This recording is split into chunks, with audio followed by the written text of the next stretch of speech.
রমেন রেন্সকে আজকে ব্রন ব্রেকার যেইভাবে ডিস্ট্রয় করলো এইটা দেখে তো বলতেই হবে ব্রন ব্রেকারই হতে যাচ্ছে নেক্সট বিগ ডগ।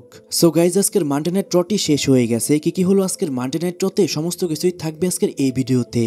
আজকের মানডে নাইট ট্র শুরুতেই হাল্ক হোগেনকে ট্রিবিউট দেওয়া হয়। সেখানে মানডে নাইট ট্রর লকার রুমে থাকা সমস্ত সুপারস্টাররাই আসে এবং কি 10 বেল কাউন্ট করে সেখানে হাল্ক হোগেনকে ট্রিবিউট দেওয়া হয়। তারপর জেউসো রিংয়ে আসে। জেউসো এসেই যখন কিছু বলতে যাবে তখনই সেখানে লেডিস এন্ড জেন্টলম্যান বলে চলে আসে পল হেমেন, যার বিপরীতে অডিয়েন্সরাও তাকে অনেক বেশি বু করছিল। সে অডিয়েন্সদের বলে আমার নাম তো বু নয়, আমি হচ্ছি পল হেমেন। পল হেমেন আরো বলে জেউসো তোমার সাথে আজকের মেইন ইভেন্টে ব্রনসন রিডের 1-on-1 ম্যাচ রয়েছে। আমি এখানে কথা বলতে এসেছি আমার আগের ব্লাডলাইনের মেম্বারের সাথে। আমি তো ভেবে অবাক হয়ে যাচ্ছি তুমি রমেন রেঞ্জের সাথে টিম আপ করছো। তুমি সামার স্ল্যামে রমেন রেঞ্জের সাথে টিম আপ করে ব্রনসন রিড এবং ব্রন ব্রেকারের সাথে ম্যাচ ফাইট করবে। তোমার কি এই কথাটি মনে নেই তোমার ফ্যামিলি তোমার সবথেকে বড় ট্রাবল এবং কি তুমি তোমার ফ্যামিলির কারণেই তুমি আজকে এইখানে রয়েছো। তুমি আজকে এই পর্যন্ত যতবারই বিপদে পড়েছো তার মেন কারণই হচ্ছে তোমার ফ্যামিলি। সবাই তোমাকে ব্যবহারই করেছে, এমনকি তোমার মা এবং কি তোমার বাবা রিকিশও তোমাকে ব্যবহার করে গিয়েছে। তারা তোমাকে বাদ দিয়ে তোমার ছোট ভাই সোলো সিকোয়াকে ট্রাইবল চিফ বানিয়েছিল। আর তুমি এটা ভাবছো তোমাকে রমেন রেঞ্জ ভালোবাসে। রমেন রেঞ্জও তোমাকে সবসময় ইউজ করে গেছে। তোমাকে যদি একমাত্র ভালোবাসি সেটা হলো আমি। তারপর জেউসো বলে আমি তো আমার ফ্যামিলিকে ভালোবাসি, আমি কারো সাহায্য ছাড়াই আমি রয়্যাল রাম্বল উইন করেছি এবং কি আমি রাসেলমিনাকে মেইন ইভেন্ট করে সেখানে চ্যাম্পিয়নও হয়েছি। তুমি আমাকে ফ্যামিলির কথা বলছো? তুমি রমেন রেঞ্জকে ধোকা দিয়ে সেথ রোলিন্সের সাথে টিম আপ করেছো। আর তুমি এত ফ্যামিলি করছো, তোমার ফ্যামিলি বা কোথায়? সামার স্ল্যামে আমি রমেন রেঞ্জের সাথেই থাকবো আর সেখানে আমি ব্রন ব্রেকার এবং ব্রনসন রিডকে ডিস্ট্রয় করে দিব। জেউসো যখনই এই কথাটি বলছিল তখনই কিন্তু পল হেমেনের হাসি মুখটা একদম শুকিয়ে যায়। আর গাইস এইটা কিন্তু একদমই কনফার্ম হয়ে গেল সামার স্ল্যামে জেউসো রমেন রেঞ্জের সাথেই থাকবে। তারপর 6 person mixed tag team match শুরু হয়ে যায়। এখানে কম্পিট করে Kabuki Warriors AJ Styles versus Judgment Day. ম্যাচটি শুরু হওয়ার আগে ডমিনিক মিস্টেরো এজে স্টাইলকে একটা পাঞ্চ হিট করে, যার কারণেই প্রথম থেকে এজে স্টাইল অনেক বেশি রেগেছিল।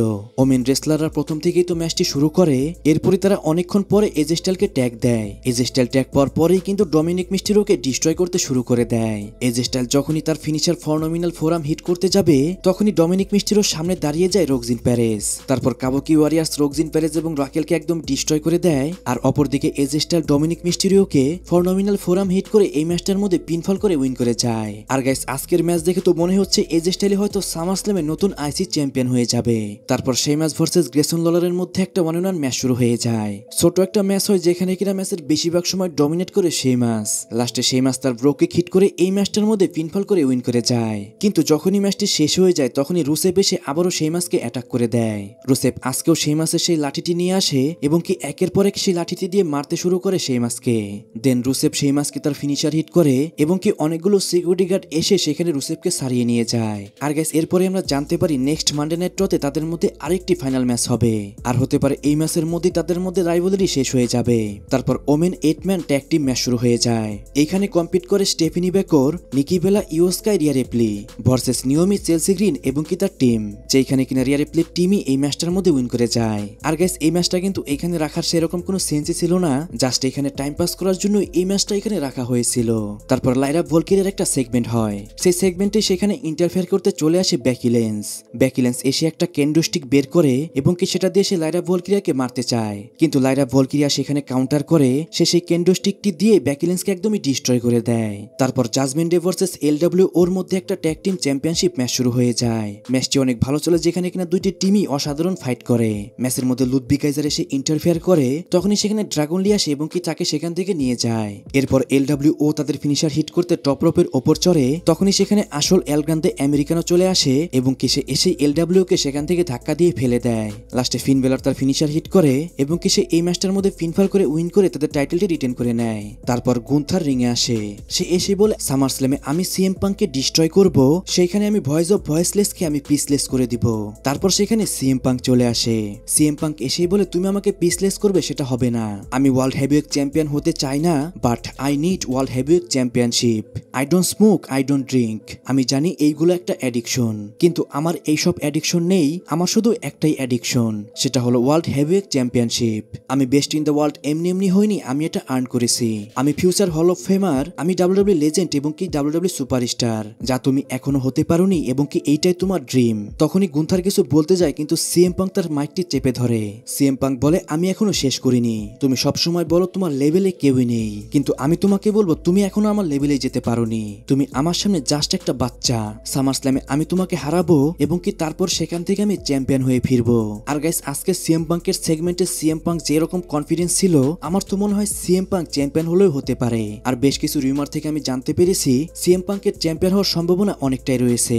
গাইস, কে মনে করেন সিএম পাঙ্ক চ্যাম্পিয়ন হতে পারে অবশ্যই কমেন্টে জানান। তারপর জে উসো ভার্সেস ব্রনসন রিডের 1-on-1 ম্যাচ শুরু হয়ে যায়। ম্যাচটি যতক্ষণই চলে অনেক ভালো একটা ম্যাচ চলে এটি। সেখানে জে উসো এবং ব্রনসন রিড দুইজনই সমানভাবে ডমিনেট করছিল একে অপরের উপর, কিন্তু ম্যাচের একটি মোমেন্টে জে উসোকে একটা স্পিয়ার হিট করে দেয় ব্রন ব্রেকার। আর গাইস, এর কারণেই কিন্তু এই ম্যাচটা ডিকুর মাধ্যমে শেষ হয়ে যায়। ম্যাচটি শেষ হওয়ার পরও জে উসোকে অ্যাটাক করে ব্রন ব্রেকার এবং ব্রনসন রিড। তখনই সেখানে চলে আসে আমাদের OTC Roman Reigns. Roman Reigns আসার পরে জে উসো এবং সে দুইজন মিলেই ব্রন ব্রেকার এবং ব্রনসন রিডকে মারতে শুরু করে। প্রথমে তো তারা দুইজনই ভালোই ফাইট করছিল, কিন্তু যখনই রোমান রেন্স আবারও একটা স্পিয়ার হিট করতে যায় ব্রন ব্রেকারকে, তখনই উল্টো ব্রন ব্রেকারই রোমান রেন্সকে একটা স্পিয়ার হিট করে দেয়। এরপর তারা জে উসো এবং রোমান রেন্স দুইজনকেই সুনামি হিট করে। এত কিছুর পরেও ব্রন ব্রেকারের মন ভরে না, সে রোমান রেন্স এবং জে উসো দুইজনকে একটা ডাবল স্পিয়ার হিট করে দেয়। আর গাইস, এটা কিন্তু দেখতে আসলে অনেক বেশি কুল লাগছিল। এরকম একটা স্পিয়ার সত্যিই কিন্তু ভাবা যায় না। আর আমার এটা মনে হচ্ছে না রোমান রেন্সকে এরকম ভাবে কেই বা ডিস্ট্রয় করতে পেরেছিল। ব্রন ব্রেকারকে যেভাবে ওভার করছে ডাব্লিউডাব্লিউই, এটা দেখে তো কনফার্ম বলা যাচ্ছে নেক্সট রোমান রেন্স হতে যাচ্ছে ব্রন ব্রেকার। গাইস, যেহেতু সামার স্ল্যামের আগে এটাই ছিল তাদের মধ্যে লাস্ট ফেস টু ফেস, তাই এখানে আমরা অনেক কিছুই দেখতে পেয়েছি। আর সামনের সপ্তাহে কিন্তু সামার স্ল্যাম, তাই সামার স্ল্যামে কিন্তু তাদের মধ্যে আমরা ট্যাগ টিম ম্যাচ দেখতে পারবো, এটা কিন্তু একদমই কনফার্ম। গাইস, এরই মাধ্যমে আজকের মানডে নাইট রটিও শেষ হয়ে যায়। আজকের মানডে নাইট রটি আপনার কাছে কেমন লেগেছে অবশ্যই কমেন্টে জানাবেন। আর গাইস, আজকের মানডে নাইট র রিভিউটা একটু ছোট হয়েছে আমি জানি, কারণ আজকের মানডে নাইট রতে কিন্তু ওইরকম কোনো বড় সেগমেন্ট ছিল না, তাই আমি ইচ্ছা করে আজকের ভিডিওটি এত বড় করে বোরিং করতে চাচ্ছিলাম না। সামার স্ল্যামের পরে যখনই মানডে নাইট র এবং কি স্ম্যাকডাউন হবে, সেই ভিডিওগুলো কিন্তু বড় হবে, কারণ সেখানে কিন্তু স্টোরি টেলিং অনেক বেশি থাকবে। তাই আশা করছি সবাই এই বিষয়টা বুঝতে পারবেন। সো গাইস, আজকের ভিডিও এই পর্যন্ত। রেসলিং সম্পর্কে সমস্ত নিউজ এবং আপডেট জানার জন্য চ্যানেলটিকে সাবস্ক্রাইব করবেন।